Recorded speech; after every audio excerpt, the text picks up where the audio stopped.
Bonjour tout le monde. On est à quelques jours de l'entrée en vigueur de Santé Québec. Je veux rappeler initialement l'engagement de la CAQ à l'effet qu'on allait attendre un maximum de 90 minutes à l'urgence. Alors, je vous donne les chiffres en date de ce matin qui ne changeront pas dimanche avec l'arrivée de Santé Québec. Alors, à l'Hôtel-Dieu de Sherbrooke, on attend 9h42 minutes. On n'attend pas 90 minutes. Au CHUM, on attend 9h30. À l'hôpital Le Royer de Bécomo, c'est 8h58. À l'hôpital Anna-Laberge, Châteauquay, 8h56. Hôpital de Sept-Îles, 8h31. Hôpital Lakeshore, 8h28. Gatineau, Val-d'Or, La Chine, Fleury, Saint-Eustache, Rimouski, plus de 7 heures. Ça, c'est la réalité. Au-delà des structures, un patient qui doit se rendre à l'urgence de son centre hospitalier le plus près attend de nombreuses heures et non 90 minutes. Alors, quant à la crédibilité de la CAQ en matière de santé, ils aimeraient qu'on ait oublié cet engagement de 2018. Bien, on a une bonne mémoire. Et les gens qui attendent à l'urgence ont le temps d'y penser aussi. Alors ça, c'est la réalité. C'est ça qui est le concret. Tout le reste, c'est des débats structures. C'est une façon pour le gouvernement de se déresponsabiliser. Vous savez quoi? Il va quand même continuer de poser des questions à Christian Dubé en Chambre pour le reste de son mandat. Par ailleurs, on apprend que le ministre Simon Jolin Barrette a écrit à Ottawa, au gouvernement fédéral, pour lui demander d'en finir avec l'exemption religieuse, donc qui permet en réalité de tenir un discours haineux de manière publique et de ne pas être poursuivi criminellement. Le ministre Jolin Barrette dit qu'en maintenant cette exception en place, le gouvernement du Canada perpétue des failles légales qui contribuent au repli sur soi, au communautarisme et à l'exclusion sociale, protégeant ainsi des comportements et des discours qui mènent à la discrimination et à la violence, dit-il donc dans sa lettre. Nous, on est avec le ministre dans ce combat-là. On pense que c'est très important de mettre fin à cette exemption dans le Code criminel du Canada. D'ailleurs, le 22 mai 2024, donc il y a quelques mois, on a proposé à l'Assemblée nationale une motion qui demandait à l'Assemblée de réaffirmer le caractère laïque de l'État du Québec, qui implique que les discours publics référant à la religion ou contenant les opinions basées sur la religion soient traités de la même façon que les autres discours publics, qu'elle affirme, l'Assemblée nationale, qu'une opinion sur un sujet religieux ou une opinion fondée sur un texte religieux ne devrait pas pouvoir justifier un discours haineux. Et en conséquence, on demandait au Parlement du Canada d'abroger l'exception religieuse qui est prévue aux articles 319 3B et 319 3.1B du Code criminel. C'est à faire et il n'y a aucune raison pour laquelle on devrait attendre plus longtemps avant d'abroger ces dispositions qui permettent des discours qu'on a entendus dans les rues au Québec et c'est inacceptable. On apprend ce matin que le journaliste, que la tête du journaliste Daniel Renaud a été mise à prix par le crime organisé, qu'on voulait l'éliminer. Quelles sont vos réactions par rapport à ça? Notre première réaction en est une d'exprimer à M. Renaud, à sa famille, à ses proches, qu'on est avec lui. Ça doit être des moments difficiles qu'il vivent avec ses proches. On est avec eux, on pense à eux. Ça doit être stressant, ça doit être très difficile. Donc, il faut penser à l'être humain avant tout. Le travail des journalistes dans ce genre de dossier est absolument essentiel. Partout sur la planète, le travail des journalistes là-dessus est essentiel. On l'a vu aussi, c'est arrivé précédemment au Québec, il y a des précédents très malheureux et ce qu'on veut, c'est que les journalistes puissent continuer ce travail-là avec toutes les protections possibles dans le plus grand contexte de sécurité possible. Et ça veut dire qu'il faut se poser la question donc de la liberté journalistique. Elle est liée aussi à la façon dont on conduit la lutte au crime organisé au Québec. Et est-ce qu'actuellement, on s'est doté de tous les moyens, de toutes les politiques? Est-ce qu'on a revisé de fond en comble les stratégies, les politiques publiques et les budgets qui y sont consacrés? Ça fait des semaines, nous, qu'on pose ces questions-là à l'Assemblée nationale. Ça fait des semaines qu'on demande au ministre de la Sécurité publique de s'assurer que les corps de police ont les moyens, que les intervenants de la société civile et que même les forces policières aient les moyens aussi pour agir sur le plan communautaire.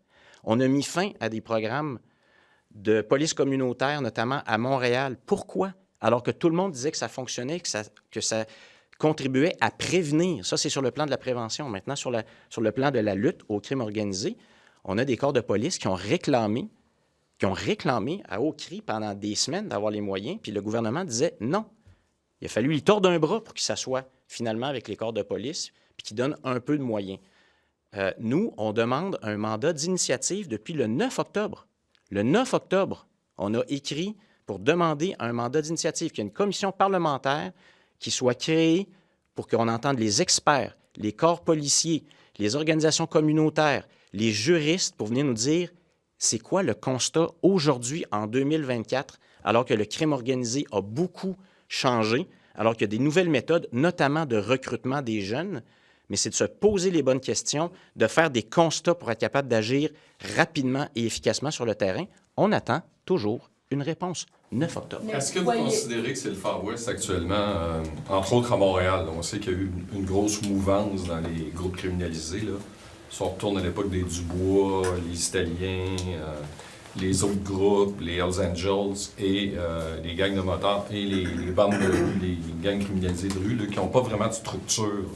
Est-ce qu'il y a moyen de donner les outils nécessaires pour les corps de police de surveiller tout ça? Très troublant. C'est à quoi on assiste. Inquiétant.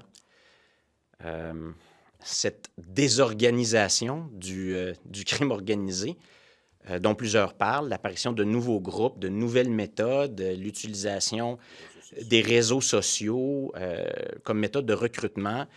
Aujourd'hui, qu'on apprenne donc que des journalistes qui font leur travail, qui exercent la liberté de presse, soient menacés, c'est troublant. Et c'est pour ça qu'il faut agir de manière raisonnée, de manière ordonnée. On propose, nous, que le gouvernement du Québec en fasse un sujet de préoccupation. Les Québécoises et les Québécois sont préoccupés. On l'a entendu là, quand il y a eu la... Bien, j'allais dire qu'il y a eu la vague d'incendies criminels là, qui n'est pas terminée, là, des incendies criminels, des jeunes qui sont utilisés comme chair à canon, qui sont recrutés, alors qu'ils sont mineurs, qui sont recrutés, qui participent à cette guerre-là. Il y a eu l'incident ici sur la Rive-Sud avec un jeune qui a été retrouvé, carbonisé. C'est inquiétant, tout ça. Alors, qu'est-ce que le gouvernement fait? Nous, on a proposé qu'on se pose les questions, qu'on fasse le constat. Parce que la situation aujourd'hui n'est pas la même qu'il y a 6 mois, n'est certainement pas la même qu'il y a 3 ans, alors que le ministre de la Sécurité publique nous a dit « Oui, mais moi, j'ai mon plan, ça a été établi, puis c'était comme ça, puis il y avait des budgets. » C'est le temps de s'adapter, c'est le temps du dialogue, c'est le temps de la réflexion pour être capable d'agir rapidement sur le terrain. Juste clarifier, est-ce que vous voyez un lien entre la situation qui implique M. Renault et cette dégradation-là là, de la façon dont le crime organisé, dégradation, peut-être pas le bon nom, mais cette espèce de Far West, comme disait mon collègue, là, et le fait que le gouvernement peut-être agisse pas assez là-dessus, faites-vous un lien? Est-ce que... Bien, d'une part, ce n'est malheureusement pas la première fois que des journalistes qui font leur travail, qui exercent leur liberté journalistique, qui font des enquêtes là-dessus, font l'objet de telles menaces. Malheureusement, ce n'est pas la première fois. Mais là, cette fois-ci, ça s'inscrit dans un contexte plus large. Ce contexte plus large, c'est une évolution rapide sur le terrain des techniques, des méthodes de ces groupes armés, de ces groupes criminels organisés, parfois moins organisés, qui se livrent une guerre, mais dont parfois, malheureusement trop souvent, ce sont aussi les gens qui sont victimes. Tout le monde peut en être victime. On l'a vu dans les rues, pas seulement de Montréal d'ailleurs. On l'a vu partout au Québec, ce phénomène-là. Alors, la question, c'est quelle est la stratégie du gouvernement? Pourquoi refuse-t-il que les parlementaires, les élus du Québec se penchent sur cette question-là pour écouter les gens qui ont des choses à nous dire? Et on les entend parfois sur vos ondes. Il y a des gens qui l'ont analysé, qui ont des propositions à faire. Nous, c'est ce qu'on veut faire pour agir rapidement sur le terrain. Est-ce que M. Bonardel est l'homme de la situation dans ce cas-ci? Il ne sort pas beaucoup quand il y a des cas comme ça que vous soulevez. On ne l'a pas vu prendre la parole beaucoup sur la question du crime qui se désorganise. On aimerait vraiment voir le ministre Bonardel se montrer ouvert, se montrer proactif pour avoir cette réflexion-là. C'était une main tendue, le mandat d'initiative, là. On n'a pas décidé qu'on allait faire ça pour coincer quelqu'un quelque part, là, pour des intérêts politiques. On a écouté les parents. Les parents sont venus nous voir. Les organisations communautaires sont venues nous voir. Nous ont dit c'est encore pire que ce qui est rapporté, parce qu'il y a une loi du silence qui est imposée. Alors, on veut les entendre, ces gens-là. On veut réfléchir pour être capable d'agir. Qu'est-ce que le gouvernement attend pour nous dire oui? Ajouter un petit élément. Écoutez, il y a un homme qui a été tué en plein jour à Montjoly, il y a quelques mois. Il y a des enjeux sur la Côte-Nord, partout au Québec. Ce n'est plus que Montréal. Le crime organisé est violent. Il y a des règlements de compte, il y a des exécutions, il y a des meurtres un peu partout au Québec. Ça dépasse largement les territoires du SPVM ou de la police de Québec. Alors, ça nous préoccupe tous. Le public est drôlement intéressé. L'enjeu de la sécurité, l'enjeu de l'ordre, l'enjeu de la lutte aux stupéfiants, au proxénétisme, surtout juvénile. D'ailleurs, ce qu'on nous annonce de l'émission JE ce soir à venir est particulièrement troublant. Donc, c'est un enjeu qui n'est plus que montréalais. Et je sens bien, alors là-dessus, on peut compter sur notre concours. Le Parti québécois a une vaste expérience en ces domaines. On se souvient, il y a 30 ans cette année, il y avait eu l'escouade Carcajou pour lutter contre le crime organisé. Si on veut y aller de l'avant, ben on va certainement continuer. On n'est pas là. Monsieur Sur les classes de Monsieur francisation. Juste à propos des écrans, le gouvernement Albanese vient d'interdire aux jeunes de 16 ans et moins, ou de moins de 16 ans, désolé. En Australie, ça? En Australie, Oui. oui, d'avoir accès aux réseaux sociaux. Est-ce que c'est une voie qu'on devrait suivre ici? Est-ce que vous enlignez là-dessus à la commission spéciale? Bon, alors, je suis un des commissaires, là. Je ne veux pas prendre position de façon personnelle, mais évidemment, on n'est pas insensible à ce qui se passe ailleurs, particulièrement en Australie. C'est sûr que l'enjeu de la majorité numérique est un enjeu sur lequel on devra trancher à terme. C'est au printemps qu'on remet le rapport. Donc, pour l'instant, on n'en est pas là. On a fait un certain nombre de constats. On va continuer de rencontrer de nouveaux experts. On a fini pour les jeunes. On a fait le tour de toutes les écoles. On a rencontré beaucoup de jeunes. Mais je sais bien qu'on devrait trancher cette question-là. Mais pour l'instant, on n'a pas d'annonce à faire. J'avais une question pour M. Paradis, comme avocat, pour Maître Paradis. Comme avocat? Ah oui, L'exemption je vous écoute. religieuse sur le discours haineux, est-ce Oui. que c'est quelque chose qui est réellement utilisé à votre connaissance ou est-ce que ce serait plus une mesure préventive? Bien, c'est une question que là, ça se trouve dans le code criminel actuellement. Et c'est sûr que ça influence le travail des policiers, le travail des enquêteurs et le travail des avocats aussi. Parce que quand vient le temps de dire, bien, il se passe ça dans les rues, tous ceux qui doivent travailler à contrer ce genre de discours-là se disent, bien, voici ce à quoi je fais face. Je fais face à un article qui va dire que, bien, si j'essaie de porter des accusations, si j'essaie de me rendre au tribunal avec ça, ça va être difficile d'obtenir une condamnation parce qu'on va invoquer contre les accusations la défense du discours basé sur des fins religieuses. Donc oui, j'ai parlé à beaucoup d'intervenants dans le milieu de la justice et ils nous disent, bien, cette disposition-là nous empêche de faire une partie de notre travail parce qu'elle est là, puis ça va faire en sorte... Il y a des choix que les procureurs doivent faire, notamment sur les dossiers qu'ils vont amener devant les tribunaux, les accusations qui vont être portées, pour savoir, il faut qu'il y ait une chance raisonnable de fonctionner. Donc cet article-là, il nuit actuellement à une lutte efficace au discours haineux. Et pensez-y à sa face même. Quand on regarde ça, qu'est-ce qui, en 2024, justifie une telle disposition qui dit « Vous avez le droit de faire des discours haineux, d'appeler à la haine dans les rues du Québec parce que vous vous basez sur le fait que c'est un discours religieux. » C'est inacceptable. Question pour Prof. Bérubé. Ça sera la dernière en France. On a chacun un titre professionnel. Les classes de francisation que le gouvernement... Les 1300 classes de francisation que le gouvernement a créées là, à temps partiel, ça ne plaît pas du tout à plusieurs personnes. Qu'est-ce que ça vous dit? Est-ce que c'est une façon pour le gouvernement de dire, finalement, on ne coupe pas? Alors, le prof va passer ça à maître parce que c'est une de ses causes.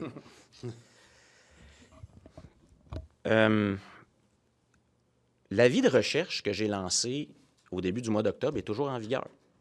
Le gouvernement aura beau faire des annonces puis montrer des tableaux, il reste qu'il y a 450 professeurs et professionnels de la francisation qui ont perdu leur emploi dans les dernières semaines. Le gouvernement continue à nier ça. Ils m'ont écrit des lettres, je les ai rencontrés à des événements devant les centres de francisation. Ils sont là, ils ont perdu leur emploi. C'est des gens qui ont une expertise qu'ils faisaient, ça fonctionnait. Ça contribuait à la francisation, à l'accueil et à l'intégration des personnes migrantes. Moi, j'attends toujours de savoir où est-ce qu'ils se donnent à Québec les nouveaux cours. On ne m'a toujours pas dit où. Et surtout, quel type de cours? Parce que là, on les a vus, là, sur les pages Internet de Facebook et autres médias sociaux de Francisation Québec. Vous irez voir ça par vous-même. On demande des agents, des formateurs. Ce n'est pas des professeurs, ça. Donc là, on nous parle de groupe. Quel type de cours? Même dans ce qui est rapporté ce matin dans les médias, il y a des étudiants qui disent « Je ne peux même pas y aller à ces cours-là, on me les a offerts, mais c'est des cours à temps partiel de soir. Je ne peux pas y aller. » Donc, on a remplacé quelque chose qui fonctionnait. Si on revient là, à la base, là, le gouvernement de la CAQ contribue à ce que les seuils d'immigration explosent, augmentent de façon stratosphérique. Donc, il y a un nombre de personnes à franciser beaucoup plus important qu'avant. Et qu'est-ce qu'il fait après pour la francisation dont il dit qu'elle est essentielle à la survie de la nation? C'est lui-même, c'est le gouvernement qui dit ça. Il coupe les ressources existantes. Il coupe des cours qui fonctionnent dans des centres qui le font depuis des décennies, puis il remplace ça par de la paperasse, par de la bureaucratie. Je les ai rencontrés, là, des personnes nouvellement arrivées à Québec qui cherchent à s'inscrire. Ils ne sont même pas capables de s'inscrire parce que le formulaire est trop compliqué. On Santé Québec, Sure. you mentioned it earlier, its mandate is about to start. Are you expecting to see any changes in the We don't healthcare have system? any expectation. The only thing that's going to happen is Mr. Dubé going to say every single time we ask for a result, ask Santé Québec. So bad news for Mr. Dubé. He's still the Minister of Health, and we're going to ask tough question until he leave politics in 2026. Did he say that he's going to run again? Ask him. Do you think Quebecers will see any difference in the quality of their health care? I don't think so. Remember when Mr. Legault said that he wants to create some well-paid job?